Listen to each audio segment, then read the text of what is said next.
Every time we argued, my girlfriend would start a countdown on her WeChat moments, because we once agreed, if the Cold War lasted 3 days, it would mean a breakup by default. 10 years of love, and she used that single sentence to keep me on a leash for a decade. When she broke our appointment to register for marriage for the 44th time, this time for her childhood sweetheart, and posted their marriage certificate on her WeChat moments, I suddenly didn't want to be a simp anymore. I chose to let go, liking the post and sending my blessings, but she got angry again. Patrick was just joking. He accidentally made it visible to everyone. Do you have to take it so seriously?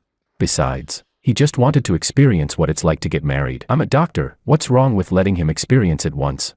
It's just a certificate. Why are you being so passive-aggressive? Go apologize to Patrick on WeChat. Tell him you misunderstood. Now, when he gets over the shadow of his divorce, I'll take some time to get the certificate with you. I laughed. This was the 45th time she asked me to pay the price for someone else's emotions. I hung up on her directly. Soon after, her countdown on WeChat moments started again. But this time, I didn't send messages again and again to please her. Nor did I stand downstairs at her building all night, punished and apologizing. Instead, I submitted my resignation. From then on, we would be worlds apart, never to meet again. Chapter 1. I hung up on Luciana's 13th call. The screen dimmed. Moments later, it lit up again, a WeChat message. Dominic Tang, you've got some nerve now. Dare to hang up on me. You mess up and still act like you're in the right. I stared at it, didn't reply. The second message came right after. You've got 5 minutes to post an apology on Twitter, or we're done. I'd heard that line at least 100 times. Every time, I'd back down, for the so-called big picture, for the 7 years we'd been together. But today, I just looked at the words quietly, as if I were reading the nonsense of a stranger. When she saw I wasn't reacting, she started a countdown on her WeChat moments. 3 days. The picture was of an empty office. 3 days of silence meant a breakup by default. That was her rule, the chain she'd used to keep me bound for 7 years. Not long after her post went up, Patrick made one too. He even tagged me. Played a little joke with Luciana. Didn't mean for it to go public. Didn't expect Dr. Tang to react so strongly. Won't dare joke with him again. Don't want him getting angry next time. Luciana was the first to like it. She replied, "This is his own problem. Patrick, don't take it personally." The colleagues at the hospital, the ones who needed her approval for their promotions, quickly chimed in. Exactly. Director Tang's being too dramatic. She's the dean's childhood friend. What's wrong with a little joke? No wonder Dean Lin's been hesitant. A man with no sense of the bigger picture really does need more evaluation. Don't be upset. Patrick, we're all on your side. I forced a smile. Exactly the same as always. When Patrick sprained his ankle, she canceled our appointment to register our marriage and drove across the city to pick him up. Her reason? He's all alone in Beijing. If I don't help him, who will? When I had a high fever and performed surgeries for 48 hours straight until I nearly collapsed. All she sent was one message. Take care of yourself. Don't delay tomorrow's consultation. Patrick often, intentionally or not, showed off the soup Luciana had made for him, or his new pair of limited edition sneakers, and when the cuff of my white coat ripped, I stitched it back myself, one thread at a time. I used to think she was just too soft-hearted to say no. Now I understand. There's no such thing as right or wrong, only love, or the lack of it. At the Civil Affairs Bureau, the heater blew warm air that felt suffocating. I handed in both our ID cards. The staff member in uniform glanced at them, then looked up at me. There was sympathy in her eyes. She pushed my ID back across the counter. "Sir," she said politely, "your girlfriend's record shows she's already married." She must have thought I didn't hear her clearly, because she added, "Would you like to double-check that?"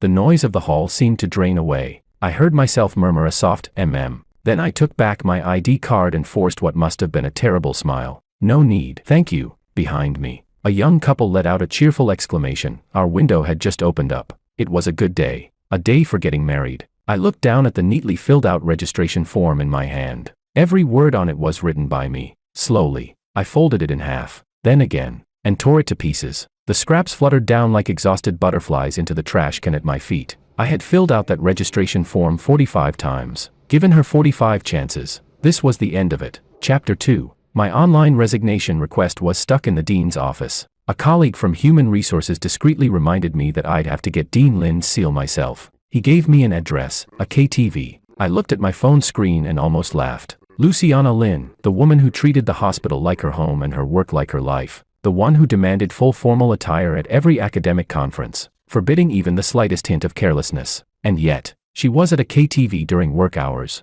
all because Patrick liked to sing. The private room was thick with smoke. I pushed open the door, and the first thing I saw was her, Luciana and Patrick. Heads leaned together, singing a sickly sweet love song into the microphone. When Patrick saw me, he raised an eyebrow with teasing arrogance, the curve of his lips carrying a deliberate provocation. A few young doctors from the hospital immediately gathered around. "Oh, Director Tang's here?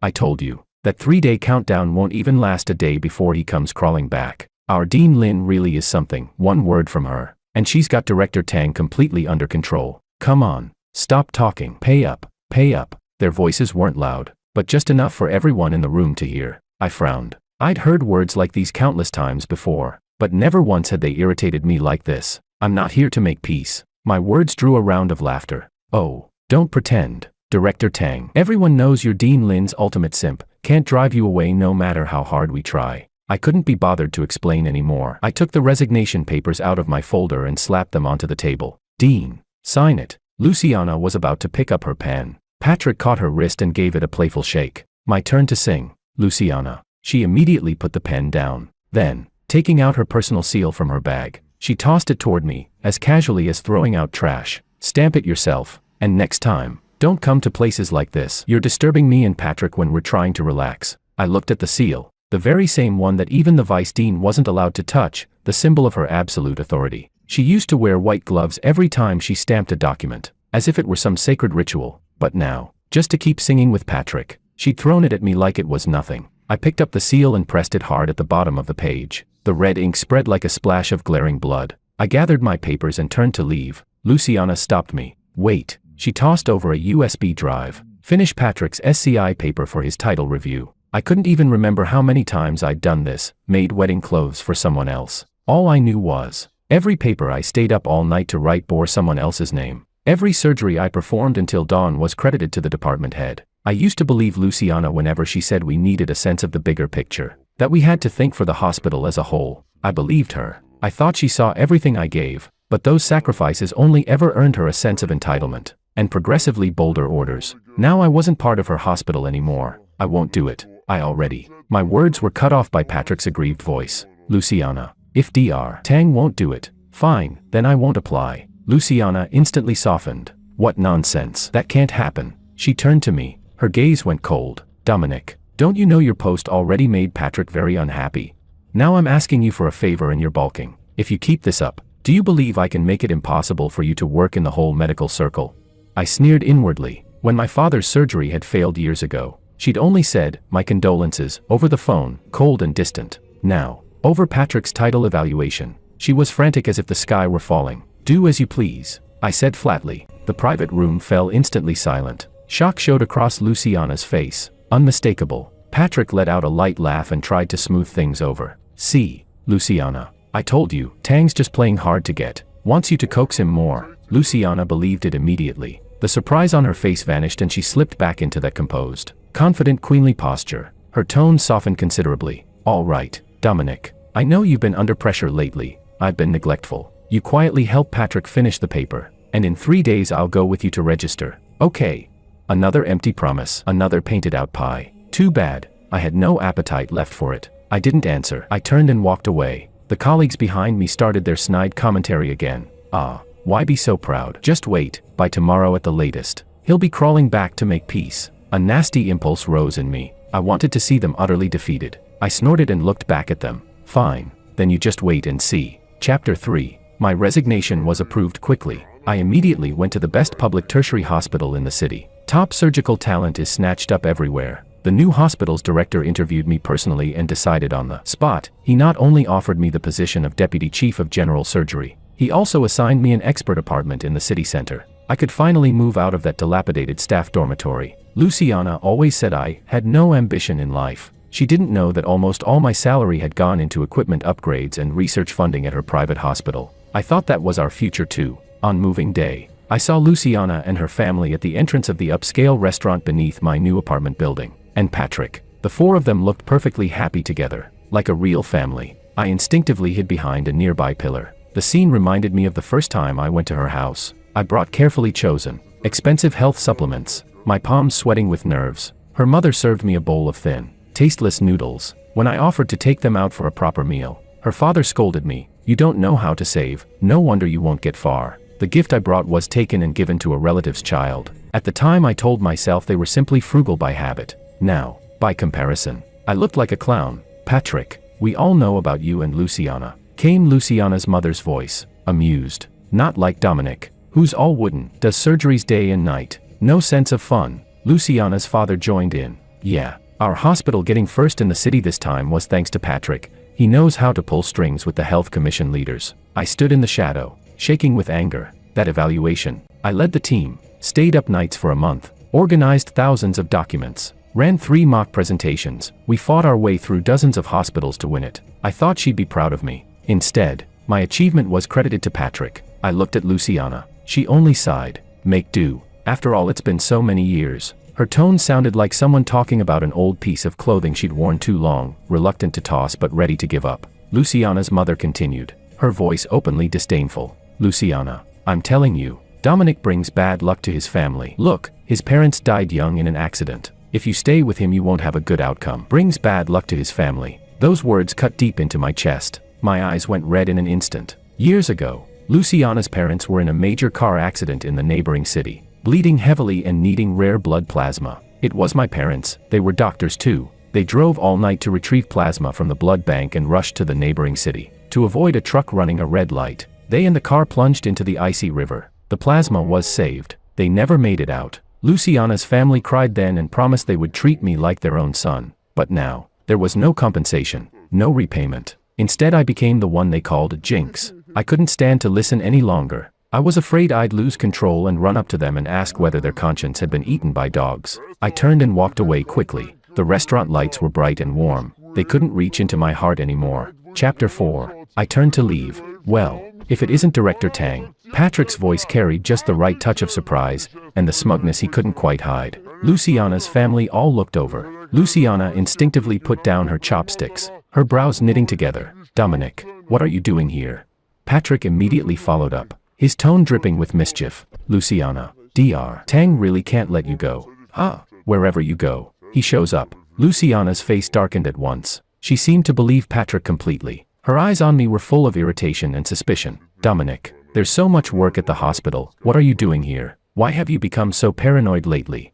I said nothing. It was all just absurd to me. She kept going, her tone like a boss scolding a subordinate. You, right now, go back to the hospital immediately. This month's bonus and special allowance are all cancelled. Her father chimed in, his voice brimming with disdain. Luciana, I told you, stop keeping people like this around. No ambition at all. Look at Patrick, capable, thoughtful, helps you with everything. Patrick pretended to play peacemaker. Dr. Tang, just apologize to Luciana already. She's only doing this for your own good. The whole family worked together seamlessly, like actors in a farcical play they'd rehearsed 100 times. Luciana, thinking she'd pushed enough, delivered the final ultimatum. Dominic, I'm telling you, if I don't see you before midnight tonight, we're officially over. And from now on, don't even think about stepping foot in my hospital again.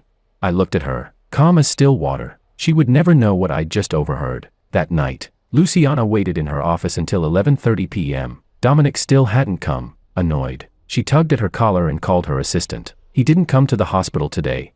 The assistant answered cautiously, no, director. She hung up, furious. Then she went to her usual bar, ordered a drink, and subtly had her assistant accidentally leak the address to Dominic. It was her old trick, throw a tantrum first, then offer a way out. Dominic always took it, always came to comfort her. But tonight, minute after minute ticked by. Her phone stayed silent. She began glancing at the door repeatedly, a mix of hope and tension creeping in. She even checked her phone's signal several times, wondering if something was wrong. That feeling of waiting was foreign to her, like a tool she'd used for years suddenly refusing to obey. Just before the countdown reached its end, her assistant burst in, breathless and excited. Director, he's here.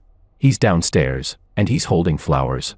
At those words, Luciana's taut nerves instantly relaxed, her brows smoothed. Her usual queenly confidence returned. She lifted her glass, arrogance restored, and ordered coldly, go tell him, he's late. If he wants my forgiveness, it won't come that easy. In her mind, she was already calculating how to play it, how to reassert control, but the assistant blinked, confused, and interrupted her. Director, what are you talking about?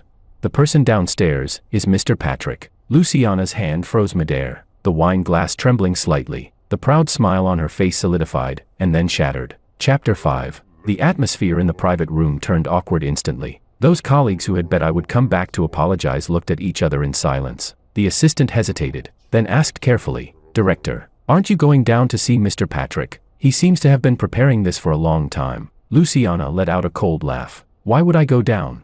What does it have to do with me?" The assistant froze. "But, everyone knows you and Mr. Patrick are close. When did I ever say I liked him?" Luciana cut her off sharply. "He's just a childhood friend." In that moment, what truly bothered her wasn't the men downstairs staging an elaborate confession. It was me, the men who no longer even answered her calls. She unlocked her phone, staring at my blacked-out profile photo, and stubbornly tapped to dial. The cold, mechanical voice replied, "The number you have dialed is currently on another call." I had blocked her. Luciana's face darkened, her expression stiffening bit by bit. She turned, took her assistant's phone, and dialed a number she could recite in her sleep. This time, the call connected. My voice came through the receiver, calm, polite. "Hello, Director Song. How can I help you?" Luciana trembled slightly at the familiar tone, her eyes burning red. "It's me, Dominic." Luciana. The moment the words left her lips, I hung up. Every subsequent call went unanswered. Luciana returned the assistant's phone, her expression blank, emotionless. She opened another can of beer, downed it in one go, and said evenly, "Didn't you say we were going downstairs? Let's go." Downstairs. The setup was grand. Flowers, balloons, a crowd of onlookers. Patrick stood at the center of a heart-shaped candle display, tears streaming down his face. "Luciana, I've liked you for so long. Please be my girlfriend."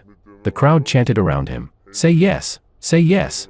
At that very moment, I was sitting in a quiet bar across town, watching the short videos on my phone. The most popular one was titled, "Heartfelt Confession, Beautiful Dean Touched to Tears, Lovers at Last." In the video, Luciana accepted Patrick's flowers, and Patrick sobbed as he pulled her into his arms. Expressionless, I turned off the screen. After all, a heart is made of flesh. I had truly, wholeheartedly loved her for 7 years. How could it not hurt at all?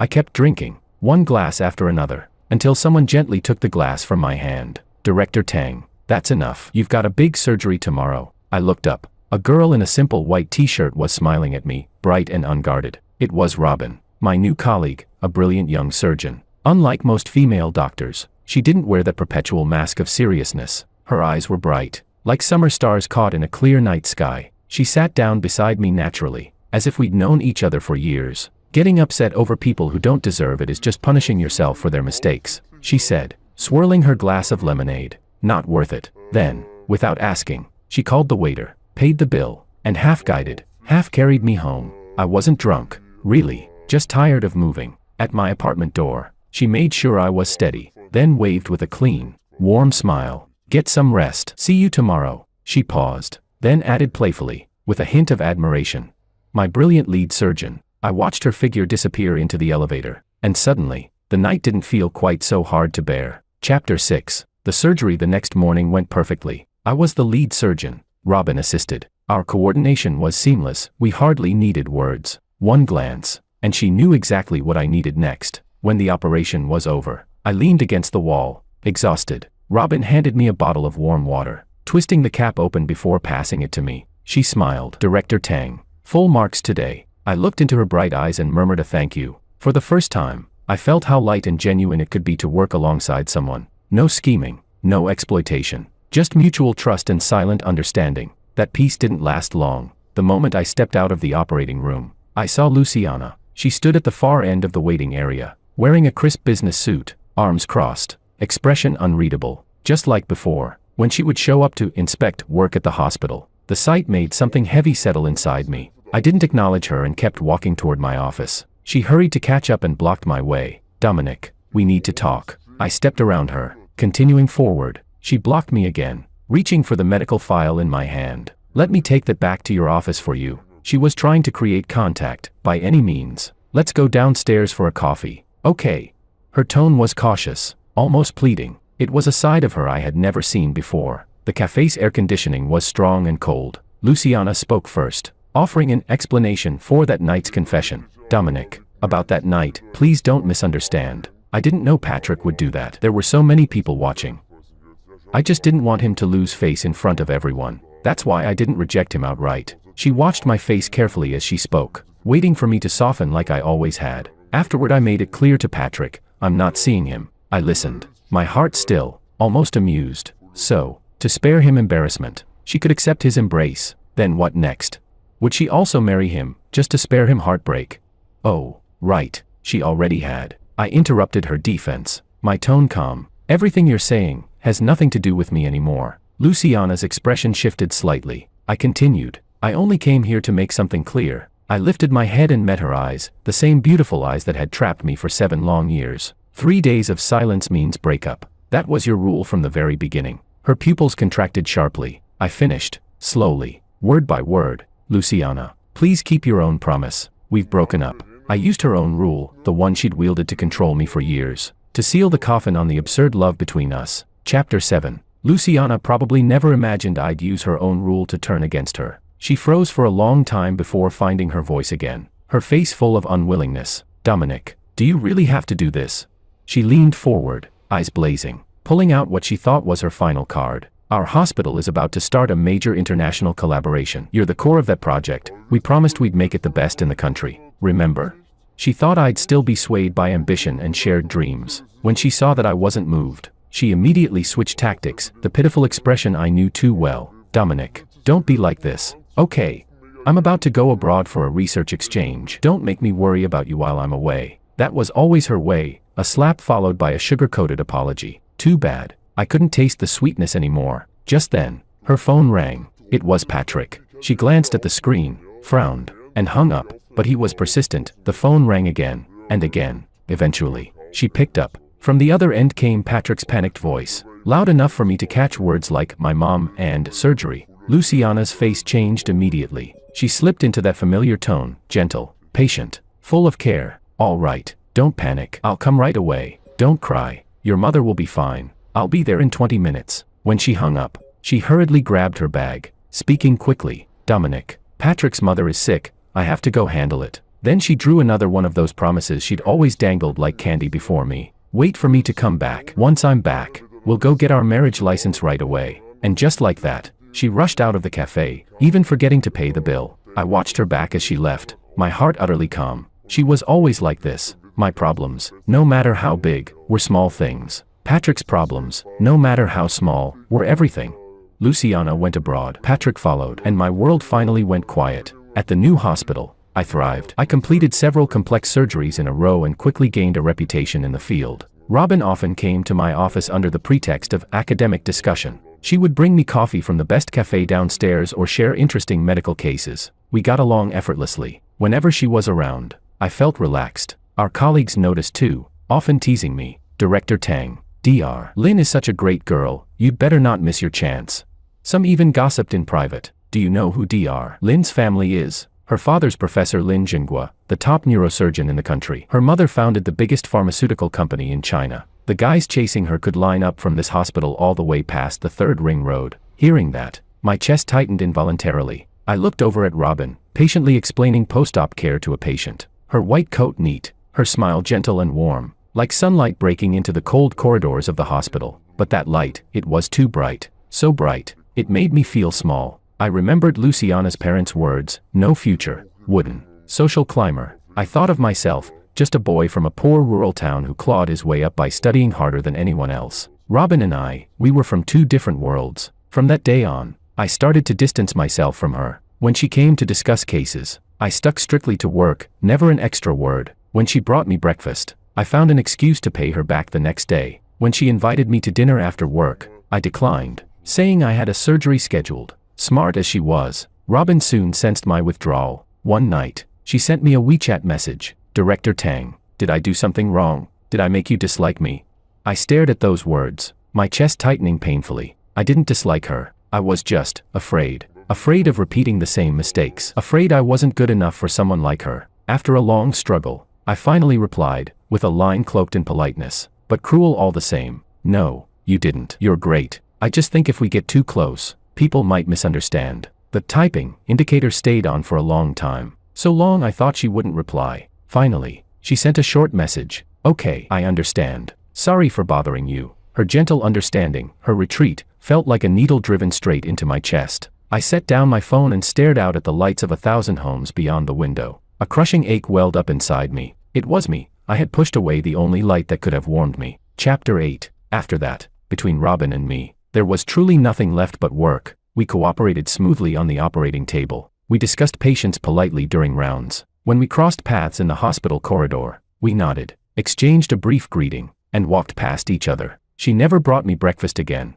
She never asked me out to dinner. Sometimes I'd glance at her. She was always focused, head down, writing medical notes or smiling gently at her patients. It was as if that bright-eyed girl who used to chase after me, calling me my brilliant lead surgeon, had never existed at all. My life returned to the same sterile calm as before, clean, quiet, and lonely. Time passed quickly, and winter arrived. Patrick's WeChat posts still came often, mostly photos from abroad, and sometimes Luciana appeared in the frame. Occasionally, former colleagues would drop hints in conversation. "Dominic, Director Lin asked about you." I only smiled and said nothing. Eventually, no one mentioned it again. I thought the story between us had completely ended, until that day. After an international medical symposium, she came back, and the first thing she did was come to my hospital. She carried several bags, top-tier surgical model kits and a few rare, out-of-print German medical books, all the things I had once dreamed of owning. She handed me the gifts, her voice cheerful, but her tone held a careful gentleness I'd never heard before. "Dominic, I'm back." Then she explained, eagerly, "Don't misunderstand, there's nothing between Patrick and me. His mother had surgery abroad, and I just went to help as a doctor." She looked at me, testing the waters. "You aren't mad anymore, are you?"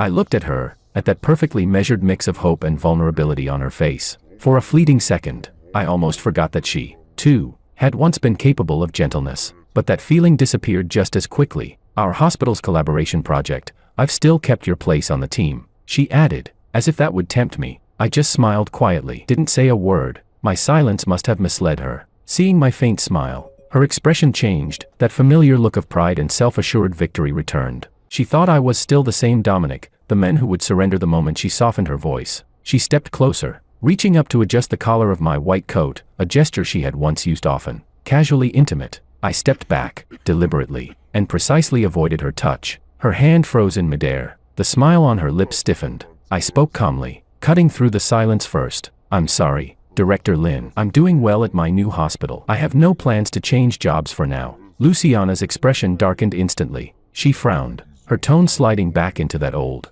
familiar note of reproach. "Dominic, are you still angry with me?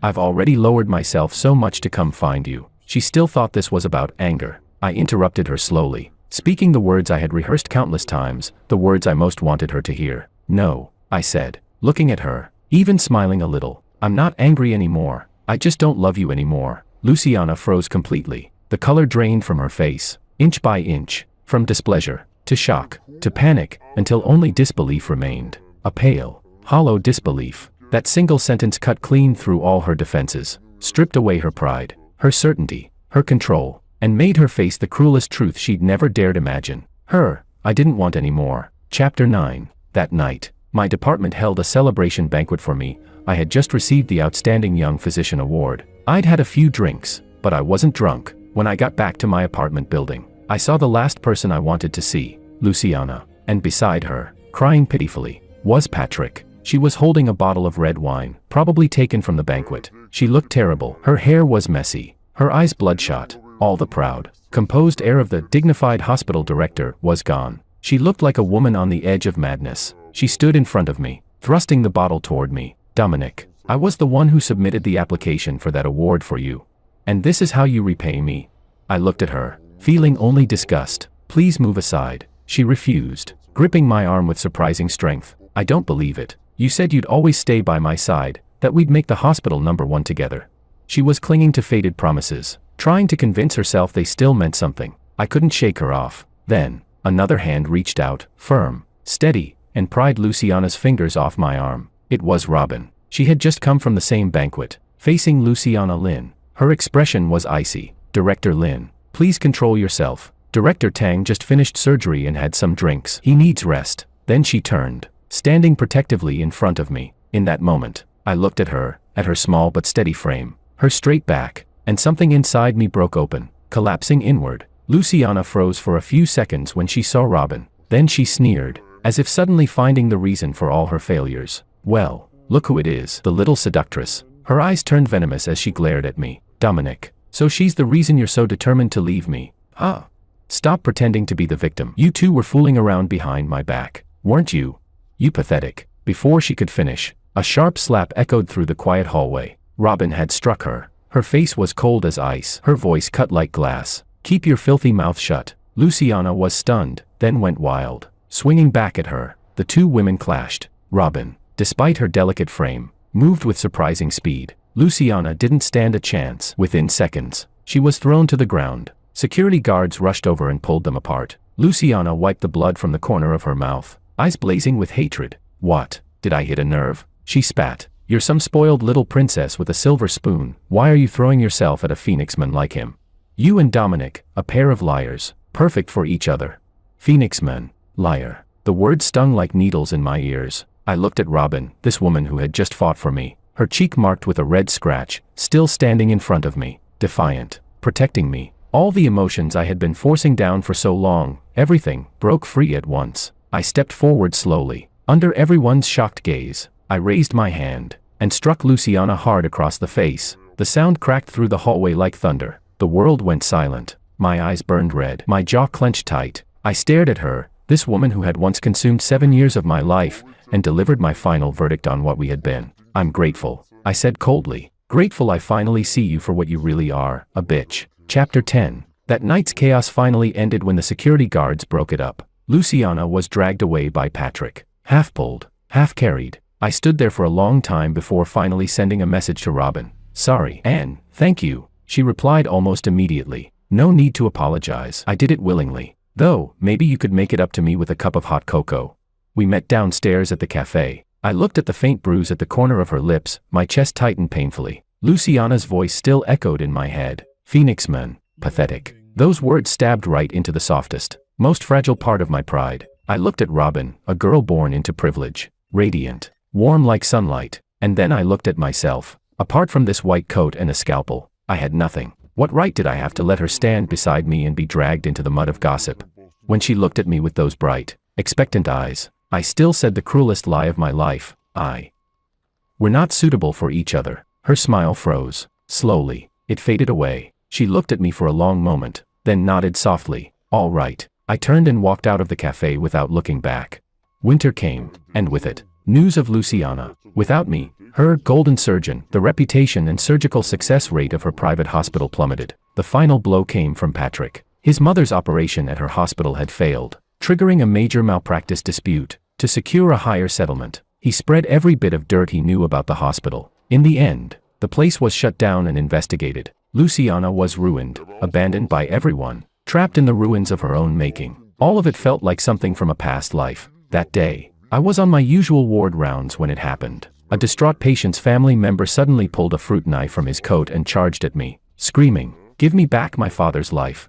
It happened too fast for anyone to react. I instinctively stepped back, but it was too late. Just as the knife was about to pierce me, a white shadow lunged forward, shoving me out of the way. It was Robin. She must have been following behind me. The blade tore across her back with a sickening sound. Blood burst out, staining her pristine white coat, so red it hurt to look at. I caught her as she fell, her face pale as paper. For a second, my mind went blank. The world fell silent. Outside the operating room, the corridor lights glared too white, too bright. I sat on a cold metal bench, for the first time in my life feeling what real fear of losing someone meant. It turns out, there's something worse than a broken heart. Watching the only light in your world fade before your eyes. The surgery went well, but she had lost too much blood. She remained unconscious. I stayed by her bedside, holding her cold hand, afraid to move, afraid to breathe. At midnight, snow began to fall, the first snow of the year. In her sleep, Robin suddenly frowned, whispering my name, tears sliding from her closed eyes.